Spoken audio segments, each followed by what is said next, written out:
Okay. முதலாவது இந்த கூடிகைக்கு வந்ததற்காக நன்றி. சங்கீதம் 51 நம்ம படிக்க ஆரம்பிக்கலாம். சங்கீதம் 51 யார்கிட்ட மைக் கொடுத்துருக்கேன்? பிரவீனோ மம்மி மைக் ஆன் பண்ணி சங்கீதம் சாம் சாப்டர் 51 ஓப்பன் பண்ணி வைத்துக் கொள்ளுங்கள். ஓகே, ஒரு வசனமாக படிக்க ஆரம்பிக்கலாம். இதோட பேக்ரவுண்ட் என்னன்னா, சங்கீதம் வந்து இந்த தாவீது ராஜா வந்து அவர் ஒரு தவறான காரியத்தை பண்ணியிருப்பாரு. ஒரு விபச்சாரத்தில் விழுந்த தப்பான காரியத்தை பண்ணிட்டு நாத்தான் என்கிற ஒரு தீர்க்கதரிசி வந்துட்டு அவர்கிட்ட சொல்லும் போதும் அவருடைய பிரேயராக இந்த சாப்டராக இருந்திருக்கு. அதை நம்ம ஒரு வசனமாக பார்க்கலாம். முதல்ல இருந்து படிங்கம்மா. முதல்ல 51:1. தேவனே, உமது கிருபையின்படி எனக்கு இரங்கும். உமது மிகுந்த இரக்கங்களின்படி என் மீறுதல்கள் நீங்க என்னை சுத்திகரியும். இன்னைக்கு முதலாவது நாள் நம்மளுடைய ஜபம் இதுவாக இருக்க வேண்டும். உங்களுடைய கிருபையினால எனக்கு இறங்கும். அது மாத்திரம் என்னுடைய மீறுதல்களை மன்னிங்க. According to the multitude of your tender mercies blot out my transgression. என்னுடைய மீறுதல்களை எடுத்து போடும். இன்னைக்கு முதல் நாள் நம்மளுடைய ஃபோக்கஸ் என்னவா இருக்கணும்னா, என்னுடைய மீறுதல்களை நீங்க மன்னிங்க ஆண்டவரே.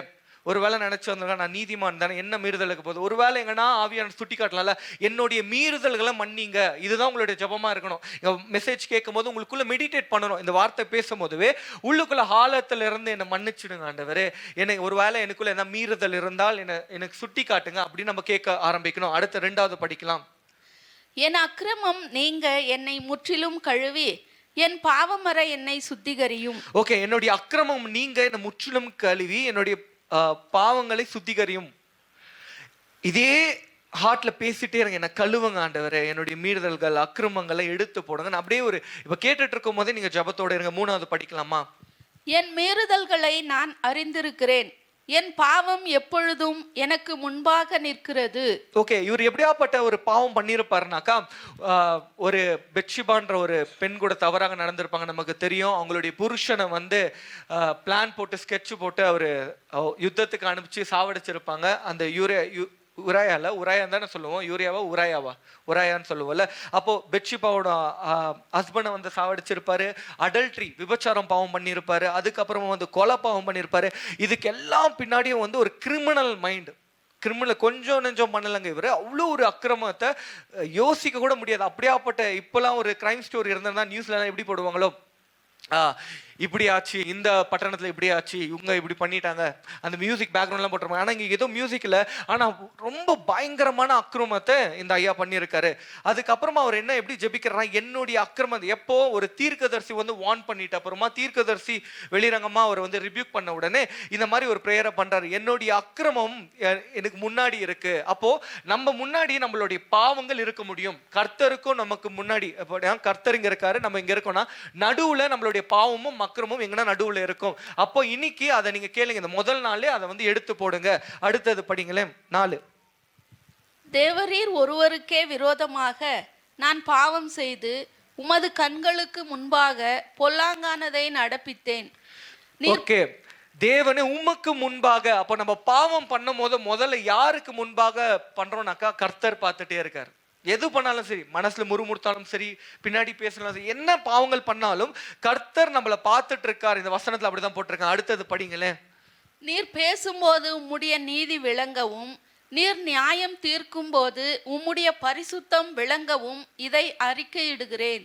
ஓகே, அடுத்தது படிங்க. 5. இதோ நான் துர்க்குணத்தில் உருவானேன், என் தாய் என்னை பாவத்தில் கர்ப்பம் தரித்தாள்.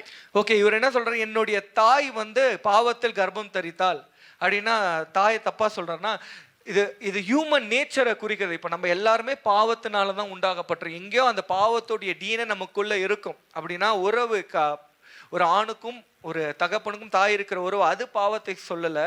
ஆனால் DNA, கரப்டட் DNA, அந்த ஆதாமும் ஏவாளுக்குள்ள என்ன பாவம் இருந்ததோ அது அப்படியே சந்ததியாக வந்து விட்டது. அதை அவர் ஒத்துக்கொள்கிறார், எனக்குள்ள பாவம் இருக்கு. அப்போ நமக்குள்ள என்ன இருக்கணும்னா, எங்கேயோ வீக்னஸ் இருக்காண்டவரே, என்னை மன்னிச்சிடுங்க. அப்படியாப்பட்ட ஒரு குணாதிசயம் இருக்க வேண்டும். இல்லை ஒரு வேளை நினைச்சல, நான் எதுக்கு ஞானஸ்தானம் எடுக்கணும், இல்லை நான் எதுக்கு சர்ச்சுக்கு வரணும் அப்படின்னு நினைக்கலாம். ஆனால் பரம்பரை நமக்குள்ள டிஎன்ஏக்குள்ள எங்கேயோ ஒரு பாவம் கலந்து இருக்கு. இந்த வசனத்தின் படியாக அடுத்தது படிங்க. இதோ உள்ளத்தில் உண்மையாய் இருக்க விரும்புகிறீர், அந்த காரணத்தில் ஞானத்தை எனக்கு தெரியப்படுத்துவீர். Okay, behold you desire truth in the inward parts. இது கேட்கறதுக்கு ஒரு அதிசயமா இருக்கு. அவரு நம்ம கிட்ட கேட்கிற நீதி எங்க இருந்து வரணுமா? Invert parts. இன்வெர்ட் பார்ட்ஸ்னா ஹார்ட் எங்க இருக்கு? உள்ள இருக்கு. லங்ஸ் எங்க இருக்கு? உள்ள இருக்கு. பிரெயின் எங்க இருக்கு? உள்ள இருக்கு.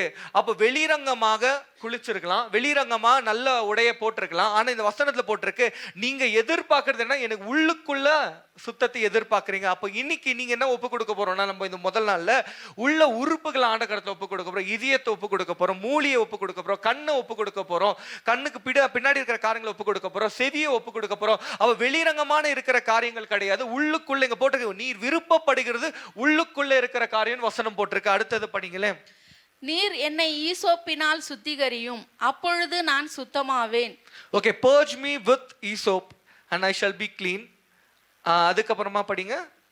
என்னை கழுவி அருளும், அப்பொழுது நான் உறைந்த மழையிலும் வெண்மையாவேன். வெண்மையா, அப்போ கழுவுதல்னு ஒன்று இருக்கு, பியூரிஃபிகேஷன், சுத்தப்படுத்துதல்னு ஒரு காரியம் வந்து Bible purge me with hyssop. ஈசோப்னால சுத்தப்படுத்துங்க.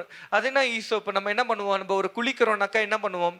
ஒரு சோப்புனால போட்டு சோப்புனால கழுவோம், இல்லை ஷாம்புனால கழுவோம், இல்லை வேற என்னென்ன இருக்கு, சந்தனத்தினால கழுவோம், எதுனா பண்ணுவோம். ஆனால் இங்கே போட்டு ஈசோப்புன்ற ஒரு காரியத்தை போட்டிருக்காங்க. இந்த ஈசோப்புன்றது ஒரு காரியம் வந்து அந்த நாட்களில் இந்த அந்த வசனத்தையும் நம்ம பார்க்கலாம். ஒரு செடி வரும், ஒரு இந்த ஈசோப்புன்னு நீங்கள் இன்டர்நெட்டில் பார்த்தீங்கன்னா ஒரு செடி இருக்கும். சங்கார தூதன் வந்து வீட்டை வந்து வீட்டில் இருக்கிற பிள்ளைகளை அழித்து விடக்கூடாதுன்னு சொல்லி, உயிர் போயிடக்கூடாதுன்னு சொல்லிட்டு ஃபர்ஸ்ட் போனுக்கு அப்போ என்ன பண்ணுவாங்களா, அந்த ரத்தத்தை எடுத்து லேம்போடைய ரத்தத்தை எடுத்து அந்த இலையில முக்கி தெளிப்பாங்களாம், தெளிச்சு விடுவாங்களாம். ஓகேவா? சரி, அந்த வசனத்தை அப்பா ஈசோப்புன்ற வந்து ஒரு சைடில் வைங்க. அடுத்தது படிங்களேன்.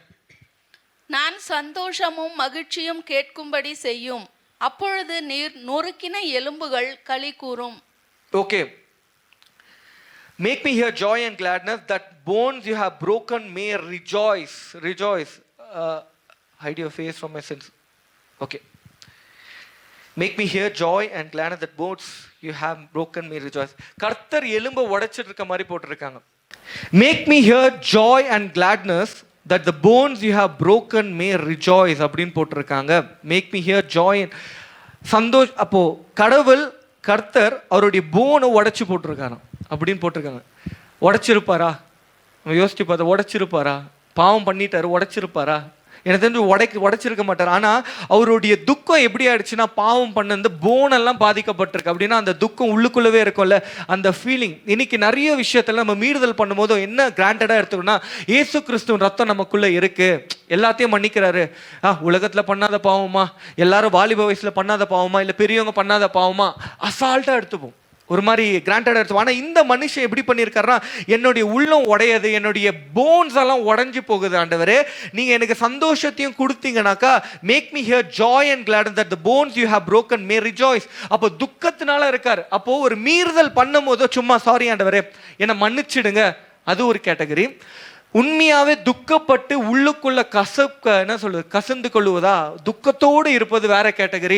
அப்ப நம்ம எந்த நிலைமையில இருக்கோம்? ஒருவேளை நம்ம ஒரு மீறுதல் பண்றோம், கர்த்தருக்கு நேராக நம்ம நடக்கல, அவர் சொன்ன காரியங்கள் பண்ணல, ஆனா உள்ளுக்குள்ள எப்படியாக இருக்கிறது?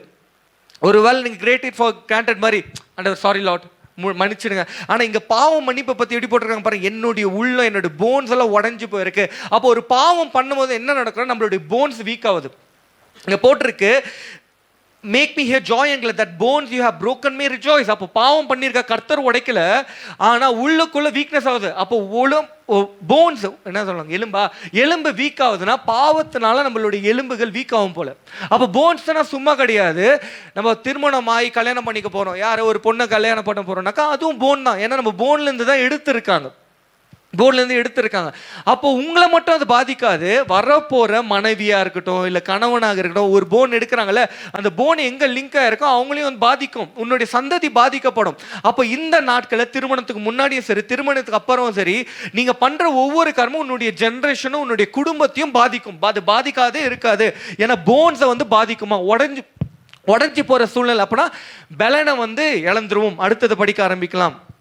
என் பாவங்களை பாராதபடிக்கு நீர் உமது முகத்தை மறைத்து என் அக்கிரமங்களை எல்லாம் நீக்கியருளும். ஓகே, என்னுடைய பாவத்தை நீங்க பார்க்காம உங்க முகத்தை மூடிக்கொள்ளுங்க, என்னுடைய அக்கிரமத்தெல்லாம் அவர் பாருங்க. என்னுடைய பாவத்தை பார்த்தீங்கன்னா நீங்க எல்லாம் கிளென்சன் பண்ணுங்க அப்படின்னு மூஞ்ச மூடிட்டே க்ளீன் பண்ணுங்க.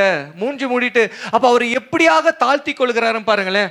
அந்த மாதிரி தாழ்த்துதல் நமக்குள்ள இருக்கணும். ஆண்டவரே அனுதினமும் ஆண்டவரே நான் உங்களுக்கு சோதித்து பார்க்க கரெக்டா இருக்கேனா, நான் என்ன பண்ணிட்டேன், உங்களுக்கு நேராக எனக்கும் உங்களுக்கும் சென்டர்ல ஏதாவது இருக்கா, நடுவுல ஏதாவது இருக்கா அப்படின்னு சோதித்து பார்க்க வேண்டும். அடுத்தது படிங்க. தேவனே சுத்த இருதயத்தை என்னிலே சிருஷ்டியும், நிலைவரமான ஆவியை என் உள்ளத்திலே புதுப்பியும். Create in me a clean heart. அப்ப அவருக்கு தெரிஞ்சிருக்கு ஒரு பாவம் பண்ணும்போது இதயமும் கரப்பட்டு போகுது, போனும் போயிடுது. அப்ப கிரியேட் a clean heart. அப்ப இன்னைக்கு நீங்க கேட்கணும், எனக்கு புதிய இதயத்தை தாங்க அப்படின்னா வருஷம் வருஷம் வரும், வருஷம் வருஷம் அந்த ஹார்ட்டை கேட்கலாமான்னா அப்படி கிடையாது. ஒரே டைம் டிரான்ஸ்ஃபார்ம் ஆயிடணும். என் ஹார்ட் வந்து புதுசாக ஆக்கிடுங்க. பழைய ஹார்ட் எனக்கு தேவையில்லை, புதிய இதயம், புதிய திங்கிங், புதிய டிரான்ஸ்ஃபார்மேஷன் இருக்கணும். பழையசெல்லாம் போன வருஷம் என்னென்ன பண்ணிட்டு இருந்தோம், இல்லை போன மாதம் என்னென்ன பண்ணிட்டு இருந்தோம், இந்த மாதத்துலேருந்து புது ஸ்டார்ட் ஆனவர் முடிஞ்சிடுச்சு, அதை அப்படியே தூக்கி குப்பையில் போட்டுருந்தோம். சில பேர்லாம் பேப்டிசம் எடுத்தால் தான் புதிய ஸ்டார்ட்டை நினச்சிப்பாங்க, இல்லை கம்யூனியன் எடுத்தால் தான் புதிய ஸ்டார்ட் இருப்போம். இன்னைக்கு நீங்கள் ஒரு பொருத்தனோட இருங்க, எனக்கு புதிய இதயத்தை தாங்க. இன்னைக்கு என் வாழ்க்கை மாறணும். ஜபத்தில் இருக்கலாம், இல்லை பரிசுத்த வாழ்க்கையாக இருக்கலாம், பேச்சில் இருக்கலாம், பார்வையில் இருக்கலாம், சிந்தனை எதுவாக இருந்தாலும் கிரியேட் a நியூ ஹார்ட். புதிய காரியங்களை சிருஷ்டிங்க அப்படின்னு கேளுங்க. அடுத்தது படிக்கலாமே. உமது சமூகத்தை விட்டு என்னை தள்ளாமலும், உமது பரிசுத்த ஆவியை என்னிடத்திலிருந்து எடுத்துக்கொள்ளாமலும் இரும். எப்படி கெஞ்சிருக்காரு பாருங்க. என்ன உங்களோட பிரசன்ஸ்ல இருந்து தெரித்திடாதீங்க ஆண்டவரே, நான் விலக வச்சிடாதீங்க. ஆனா இன்னைக்கு இந்த பயம் நமக்குள்ள இருக்கிறது கிடையாது. ஆண்டவர் ரத்தம் எல்லாத்தையும் சுத்திக்கிறீங்கன்னு சொல்லிட்டு தைரியமா நிற்போம். ஆனாலும் இந்த மனுஷன் எப்படி இருந்திருக்காரு பாருங்க. என்னை நீங்க தள்ளிடாதீங்க, இப்படியாப்பட்ட ஒரு கூக்குரல் நமக்குள்ளேயும் இருக்கணும். ஆண்டவரே என்னை தள்ளி விட்டுறாதீங்க ஆண்டவரே, நான் உங்ககிட்ட இருக்கணும். அப்படியாப்பட்ட ஒரு கூக்குரலை இன்னைக்கு எழுப்பலாம். அடுத்தது படிங்க. உமது இரட்சணியத்தின் சந்தோஷத்தை திரும்பவும் எனக்கு தந்து, உற்சாகமான ஆவி என்னை தாங்கும்படி செய்யும். ஓகே, உற்சாகமா ஆவினால என்ன நிரப்புங்க கேட்குறா. அடுத்தது படிங்க. அப்பொழுது பாதகருக்கு உமது வழிகளை உபதேசிப்பேன், பாவிகள் உம்மிடத்தில் மனம் திரும்புவார்கள். Okay, then I will teach transgress your ways. இங்க என்ன போட்டிருக்கு? Restore to me the joy of your salvation and uphold me by your generous spirit. அப்போ சால்வேஷன் ஒன்று இருக்கு, ஜெனரஸ் ஸ்பிரிட் ஒன்று இருக்கு, ரட்சிப்பு, அந்த ரட்சிப்புக்குள்ள இருக்க சந்தோஷம் ஒன்று இருக்கு. அப்போ அந்த சந்தோஷத்தை இவர் இழந்துட்டு இருக்காரு. எனக்கு முதல்ல அந்த சந்தோஷத்தை திருப்பியே தாங்க, அதனால நான் பாவிகளை வந்து மனம் திரும்ப வைப்பேன் அப்படின்னு போட்டிருக்காங்க. இன்னைக்கு நிறைய பேர் நம்ம பண்ற காரியம் என்ன தப்பு என்னன்னா, முழுமையாக ரட்சிப்போட சந்தோஷத்தை இழந்திருப்போம், நம்மளே ஒரு டிராப்ல இருப்போம். ஆனா மற்றவங்கள கர்த்தருக்கு நேரா திருப்புவோம். கர்த்தர் நல்லவர்ரா, இங்க வாங்க, கர்த்தரை நீங்க வந்து என்ன பண்ண, கர்த்தர்கிட்ட வந்தீங்கன்னா எல்லாமே நடந்துரும். இங்க போட்டிருக்கு எனக்கு மறுபடியும் அந்த சந்தோஷத்தை தாங்க, அப்போ அந்த பாவிகளை வந்து உமக்கு நேராக நான் வந்து திருப்பப்படும். அப்போ ஒரு வேளை இத்தனை நாட்கள் நீங்க பண்ணிட்டு இருக்கும் போது ஊழியமும் பண்ணியிருக்கலாம், இல்லை மிஸ்டேக்ஸ் குறைகளை வச்சுட்டு ஊழியம் பண்ணிட்டு கர்த்தர் நல்லவர் பரிசுத்தம் பேசி இருக்கலாம். முதல்ல நம்ப மாறுவோம், அப்புறமா பிறரை மாத்துவோம். இந்த வசனம் தான், முதல்ல நம்ப மாறுவோம், அப்புறமா பிறரை மாத்துவோம். இல்லைன்னா ரட்சிப்போட சந்தோஷம் இருக்காது. அடுத்தது போடுங்களேன். அடுத்தது படிங்க. தேவனே என்னை ரட்சிக்கும் தேவனே, இரத்த பழிகளுக்கு என்னை நீங்களாக்கி விடும். அப்பொழுது என் நாவு உம்முடைய நீதியை கம்பீரமாய் பாடும். Okay, my tongue shall sing a load of your righteousness. அப்போ ஒரு துதி ஏற எடுக்கிறோம், சத்தமா எப்போ நம்ம பாடுவோம், நமக்குள்ள சந்தோஷம் இருக்கும், கர்த்தருடைய மனமகிழ்ச்சி இருக்கும், சந்தோஷம் இருக்கும், ரட்சிப்புக்கு ரீஸ்டோர் பண்ணியிருப்பாரு.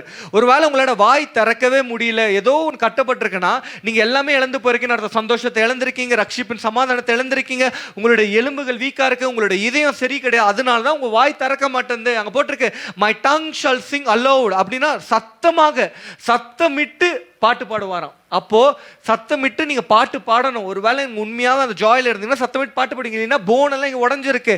இன்னைக்கு இந்த 7 நாட்கள்ல அதை சீர்படுத்திக் கொள்ளுவோம். அடுத்தது, ஆண்டவரே என் உதடுகளை திறந்தருளும், அப்பொழுது என் வாய் உம்முடைய புகழை அறிவிக்கும். ஓகே, அடுத்தது படிங்கம்மா. பலியை நீர் விரும்புகிறதில்லை, விரும்பினால் செலுத்துவேன், தகன பலியும் உமக்கு பிரியமானதல்ல. ஓகே, பலிய சாக்ரிஃபைஸை விருப்பப்படுறது இல்லை, பேர்ன்ட் ஆஃபரிங்ல தகன பலியும் நீங்க விருப்பப்படுறது இல்லை, நான் காணிக்கையும் ஆசைப்படுறது கிடையாது. கர்த்தருக்கு வந்து காணிக்கை, தசம பாகம், இன்னும் என்ன இருக்கு, கண்ணீர், இன்னும் என்னென்ன இருக்கோ எல்லாமே விளக்குறியும், அதெல்லாம் நீங்க விருப்பப்படுறது இல்லை. அவர் என்ன விருப்பப்படுறாங்க கீழே படிக்கலாம். தேவனுக்கு ஏற்கும் பலிகள் நொறுங்குண்ட ஆவிதான். நொறுங்குண்ட ஆவியினால நிரப்பப்படணும். broken spirit, ஒரு ஹம்பிள்னஸ் இருக்கணும், உடைத்து கொள்ளக்கூடிய ஒரு ஹார்ட் இருக்கணும், broken spirit வேணுமா அவருக்கு. அடுத்தது, தேவனே நொறுங்குண்டதுமான இருதயத்தை நீர் புறக்கணியீர். Okay, broken and the contents with these, oh God, you will not despise. அப்போ உடைந்து போன உள்ளம், அப்புறமா broken spirit, இதெல்லாம் வந்து இந்த மேட்டிமையான காரியங்களே இருக்காது. அது தாழ்த்திக்கொள்ளும். நான் கர்த்தரோட பிள்ளடா, இவங்கெல்லாம் பண்ணாத காரியமா. இன்னைக்கு இந்த தாவீதையை வச்சு தான் எல்லாருமே வந்து தப்பான ஒன்று எடுத்துப்பாங்க. தாவீதையாவே வந்து இப்படி விழுந்துட்டாரு, இப்போ இருக்கிற ஊழியக்காரர் விழுந்தானா ஊழியம் பண்ண ஆண்டவர் ரீஸ்டோர் பண்ணிடுவாரு, ஆண்டவர் மன்னிப்பு தருவாரு. ஆனால் தாவீதையோட ரிப்பண்டன்ஸ் பார்த்தீங்களா? அவரை தண்ணியை தாழ்த்தி கொள்ளுகிற, உடைச்சி கொள்ளுகிற, நுறுக்கி கொள்ளுகிற, அந்த மாதிரி இப்போ 24 மணி நேரம் புலம்பிட்டு இருந்தா அப்படின்னு அந்த மாதிரி துக்கத்தினால நிறைஞ்சிருக்கிறாரு. அவர் ஒத்துக்கொள்ளுகிறார். முதல்ல ரிப்பண்டன்ஸும் கன்ஃபெஷனுக்கு என்ன வித்தியாசம்னா, ரிப்பண்டன்ஸ் மனம் திரும்புதல், கன்ஃபெஷன் வந்து அறிக்கை எடுக்கிறார், நான் பண்ணிட்டேன். அவர் பண்ண அறிக்கை பாருங்க, 2000 வருஷம் ஆயிடுச்சு, இன்னும் அவருடைய மானத்தை நம்ம படிச்சுட்டு இருக்கோம். கரெக்டா, அவர் என்ன பண்ணாருன்னு அப்படின்ட்டு. அப்ப கன்ஃபெஷனர்கள் ஒத்துக்கொள்ள வேண்டும், கர்த்தர் இடத்துல ஒத்துக்கொள்ள வேண்டும். ஆண்டவரே, தெரிஞ்சும் அறிந்தும் அறியாமலும் தெரிந்தும் தெரியாமலும் பண்ண பாவங்களை மன்னிங்க. அப்படி இருக்கக்கூடாது. ஆண்டவரே, இன்னைக்கு நான் இது பண்ண துணிச்சலாம், நான் பண்ணிட்டேன், என்னை மன்னிச்சிடுங்க. அதுதான் கன்ஃபெஷன். சொல்லாமே, ஆண்டவர் நான் எதனா பண்ணியிருந்தா மன்னிச்சிடுங்க, தெரியாம பண்ண, தெரிஞ்சுதான் பண்ணியிருப்போம். அப்போ ஒத்துக்கொள்ள வேண்டும், கன்ஃபெஷன் பண்ணணும், ஒத்துக்கொள்ள ஆண்டவர்கிட்ட. அதுக்கப்புறம் மனம் திரும்புதல். 2 காரியம் இதுல பார்த்து இருக்கிறோம். அடுத்த காரியம் உடஞ்ச. சரி, இப்போ ஈசோப்புக்கு போயிடலாம். இந்த ஈசோப் காரியத்தை அந்த நாட்டில் எங்க இருக்குன்னா, எக்ஸோடஸ் சாப்டர் 12 verse 22 படிக்க ஆரம்பிக்கலாம். Exodus chapter 12, யாத்ராகமங்களா? கரெக்டுங்களா? யாத்ராகமமா தமிழ்ல? Exodus chapter 12 22. ஈசோப்பு கொழுந்துகளின் கொத்தை எடுத்து கிண்ணியில் இருக்கும் இரத்தத்தில் தோய்த்து அதில் இருக்கும் அந்த இரத்தத்தை வாசல் நிலைக்கால்களின் மேற்சட்டத்திலும் வாசலின் நிலைக்கால்கள் 2லும் தெளியுங்கள். ஓகே, அவர் என்னன்றாரு, மோசஸ் ஐயா வந்து எல்லா எல்டர்ஸையும் கூப்பிட்டுட்டு சொல்லிட்டு இருக்காரு என்னன்ட்டு, இஸ்ரேல் ஜனங்களுக்கு, உங்கள் வீட்டு வாசலில் நீங்கள் என்ன பண்ணுங்க, மேல் பக்கத்தில் கீழ் பக்கத்தில் போட்டிருக்கல டோர் போஸ்ட்டில் என்ன பண்ணுங்க, ஒரு ஈசோப்பை எடுத்து, இப்போது நம்ம என்ன பண்ணுவோம், அந்த நாட்கள்லாம் இந்த நீம் லீஃப் இருக்கும்ல, வேப்பிலை, அதை எடுத்து நம்ம தெளிச்சது உண்டு, தெளிச்சிருப்போம். இன்னொன்று, நம்ம இயேசு கிறிஸ்து ரத்தம்னு சொல்லிட்டு தண்ணியில் தொட்டு தெளிச்சிருப்போம் வீட்டுக்குள்ளே. அதே போல் அதே கான்செப்டில் தான் இவங்க என்னன்றாங்க, அந்த ஈசோப்புன்ற ஒரு பஞ்சை எடுத்து அந்த ரத்தத்தில் நீ தோய்த்து நீ என்ன பண்ணணும்னாக்கா, உங்களுடைய நிலக்காலில் வந்து பூசு. அப்போ என்ன நடக்குமா? அடுத்தது படிங்களேன். விடியற் காலம் வரைக்கும் உங்களில் ஒருவரும் வீட்டு வாசலை விட்டு புறப்பட வேண்டாம். ஓகே, விடிய காலம் வரைக்கும் யாரும் வெளியே போகாதீங்க. கர்த்தர் எகிப்தியரை அதம் பண்ணுகிறதற்கு கடந்து வருவார்.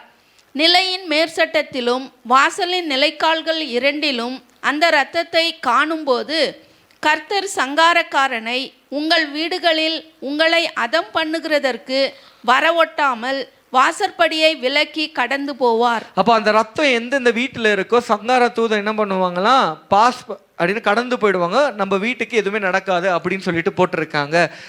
அடுத்தது படிங்களேன்.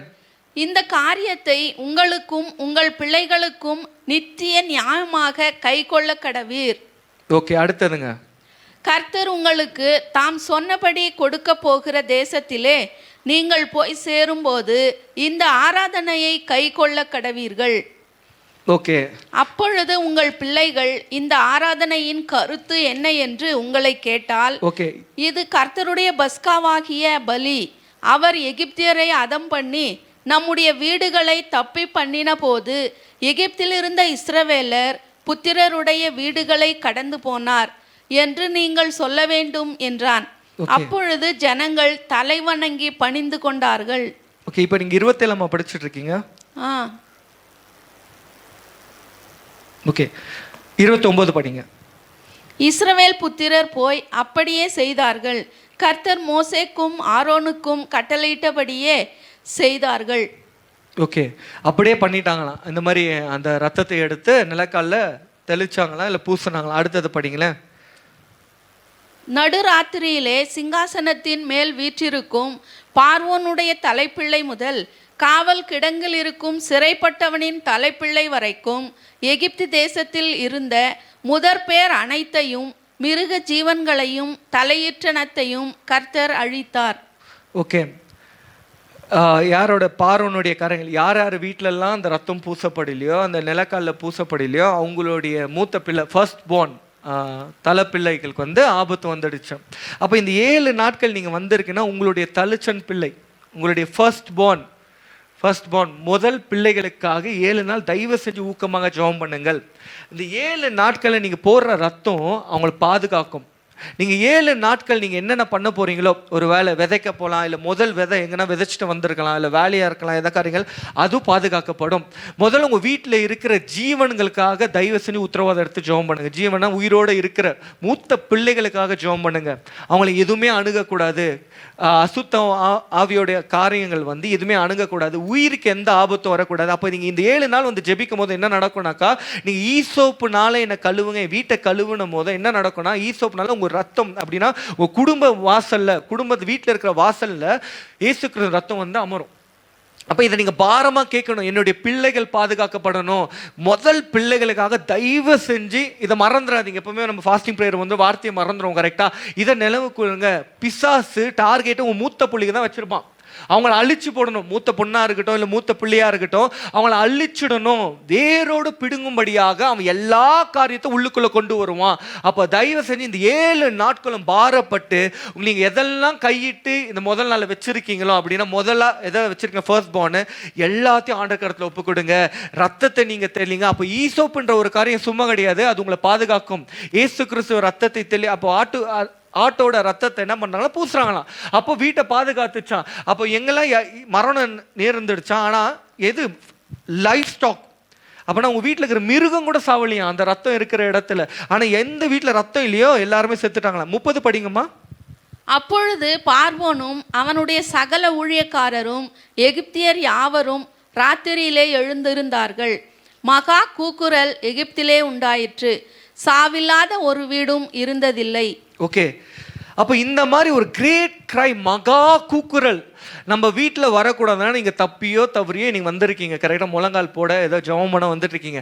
உங்களோட வீடுகள் தப்பிக்கும்படியாக மகா உபத்திரம், மகா ஒரு அழுகாட்சிக்குள்ளே போகிறதுக்கு முன்னாடி நீங்கள் முழங்கால் இட்டு நீங்கள் ஜெபிக்கும் போது, முழங்கால் இட்டு அந்த ரத்தத்தை நீங்கள் போகும்போது உங்களுடைய வீடுகள், உங்களுடைய காரியங்கள் எல்லாம் பாதுகாக்கப்படும். இதுக்கு தான் இந்த உபவாச கூடிக்கை. இது ஒரு பியூரிஃபிகேஷன் டேஸாகவே எடுத்துக்கலாம், ஒரு சுத்திகரிப்பு ஒரு நாட்களாக வைத்துக் கொள்ளலாம். அப்போது அந்த ஈசோப்புனால நம்ம குடும்பங்கள் பாதுகாக்கப்படும். ஈசோப்புனால ரத்தம் என்ன பண்ணும், பூசப்படணும். இதை வந்து நோட் பண்ணி கொள்ளுங்கள். அடுத்த காரியம், இந்த ஈசோப்பு எங்க போட்டிருக்காங்கனாக்கா, எங்க பார்க்கலாம்னாக்கா, இந்த ஈசோப்பு இயேசு கிறிஸ்து வந்து தண்ணி தாக்கணும் வர சிலுவையில் ஐ எம் தர்ஸ்டின்னு சொல்லுவார். இது எங்க இருக்கணும்க்கா, லூக் நினைக்கிறேன், ஜான் 19:28, 29, 30 படிச்சிடலாமா? யோவான் 19, 28, 29, 30. யோவான், ஜான் சாப்டர் 19.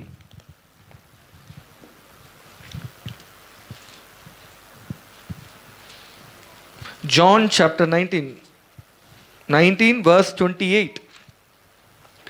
அதன் பின்பு எல்லாம் முடிந்தது என்று இயேசு அறிந்து வேத வாக்கியம் நிறைவேறத்தக்கதாக தாகமாய் இருக்கிறேன் என்றார். காடி நிறைந்த பாத்திரம் அங்கே வைக்கப்பட்டிருந்தது. அவர்கள் கடற்காளானை காடியிலே தோய்த்து ஈசோப்பு தண்டில் மாட்டி அவர் வாயினிடத்தில் நீட்டி கொடுத்தார்கள். ஓகே, இவங்க என்ன பண்ணாங்களா, ஏசப்பா தாகம் அப்படின்னு கேட்டிருக்காரு அந்த சிலுவையில். அப்போ இவங்க என்ன பண்ணியிருக்காங்க, இருக்கிற சோல்ஜர்ஸ் எல்லாம் vessel full of sour wine, அப்படின்னா கசப்பான ஒரு திராட்சை ரசத்தை, கசப்புன்னு சொல்லாமா புளிப்புன்னு சொல்லாமா, புளிப்புங்களா, அதை வந்து டிப் பண்ணி ஒரு ஸ்பாஞ்சில் வாய்க்கிட்ட போய் எடுத்துகிட்டு போகிறாங்க. அதை எதில் வச்சு கொடுத்துறாங்க, ஈசோப்புன்ற ஒரு காரியத்தை அங்கே வச்சுருக்காங்க. ஈசோப்பில் அப்படின்னா ஒரு பிளேட்டுன்னு வச்சுப்போமே, அந்த செடியினால். அப்போ இது வரைக்கும் அந்த ஈசோப்பாக என்ன இருந்துச்சுனாக்கா, ஒரு லேம்போட ரத்தம், அது அப்படியே மாறிடுச்சு இயேசு கிறிஸ்துவ ரத்தம். அது ஆயிட்ட அப்புறம் அங்கே டிப் பண்ணி வாயில் வச்ச உடனே அவர் 30 போட்டிருப்பார். 30 படிங்களேன். இயேசு காடியை வாங்கின பின்பு முடிந்தது என்று சொல்லி தலையை சாய்த்து ஆவியை ஒப்பு கொடுத்தார். ஓகே, அப்போ இந்த ஈசோப்பே வந்து யாரு, இயேசு கிறிஸ்துக்குள்ள அடங்கிடுச்சு. அப்போ ஈசோப்பு அந்த இலைனால அந்த ரத்தத்தை பூசணும்னு கிடையாது. இயேசு கிறிஸ்துவ ரத்தத்தை நீங்க தெளிக்க சொன்னாவே, நீங்க அறிக்கையிட்டாலே இயேசு ரத்தம் உங்க வீட்டில் வந்து அமரும், உங்களுடைய வாசக்கால் அமரும். அப்போ பழைய ஏற்பாடுல அந்த ஈசோப்பு முக்கியம், அது அப்படியே இயேசு கிறிஸ்துவாக மாறிட்டார். இயேசு கிறிஸ்து காரியங்கள் ஆயிடுச்சு. அது மட்டும் இல்ல, எப்படியாப்பட்டவர் சோர் வைன் கொடுத்துருக்காங்க. அன்னைக்கு கானானின் கல்யாணத்துல வந்து பெஸ்டான திராட்சை ரசத்தை கொடுத்தவர், தண்ணீரை திராட்சை ரசமா மாத்தினவர், அவருக்கு கம்ப்ளீட்டா அகெயின்ஸ்டா கொடுத்துருக்காங்க.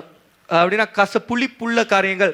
அப்போ இன்னைக்கு நம்ம என்ன பண்ணணும்னா, ஆண்டவருக்கு உண்மையாகவே நம்ம சந்தோஷமான காரியங்களை கொடுத்துட்றோமோ இல்லை புளிப்புள்ள காரியங்களை கொடுத்துட்டு இருக்கோமா? புளிப்புள்ள காரியங்கள் நீங்கள் கொடுத்துட்டீங்கன்னா அந்த ஈசோப்பும் இயேசு ரத்தமும் வந்து நம்மளை பாதுகாக்காது. நமக்குள்ள இருக்கிற புளிப்பான காரியங்களை சுத்திகரிக்க வேண்டும். புரியுதா? அப்போ அழுக்குகளை கரைகளை இதெல்லாம் விட்டாதான் கர்த்தர் சந்தோஷப்படுவாரு. இல்லை இதெல்லாம் மாட்டிக்கணும்னா எலும்பு பாதிக்கப்படும். போனை பற்றி பார்த்தோம், போன் மாட்டிக்குமா? ஹார்ட் மாத்தாதான் இன்னர் பார்ட்ஸ் பாதிக்குமா? அப்போ பாவம் layer by layer, outer layer மாத்திரம் கிடையாது, உள்ளுக்குள்ள போய் தாக்குது. அவ இன்னைக்கு கேளுங்க, டே 1 ஆண்டவரே நான் எல்லாத்தையும் ஒப்பு கொடுக்குறேன், என்ன ஈசோப்புனால கழுவுங்க, உங்க ரத்தத்தினால என்னை கழுவுங்க. அப்போ புதிய டைமென்ஷன்ல. அப்போ இன்னொரு வசனம் போட்டிருக்கோம், பழைய வைன் ஸ்கின்ல புதிய வைனை ஊற்ற முடியாதுன்னு சொல்லிட்டு லூக் சாப்டர் 5:36-39 இப்போ படிச்சிடலாம்.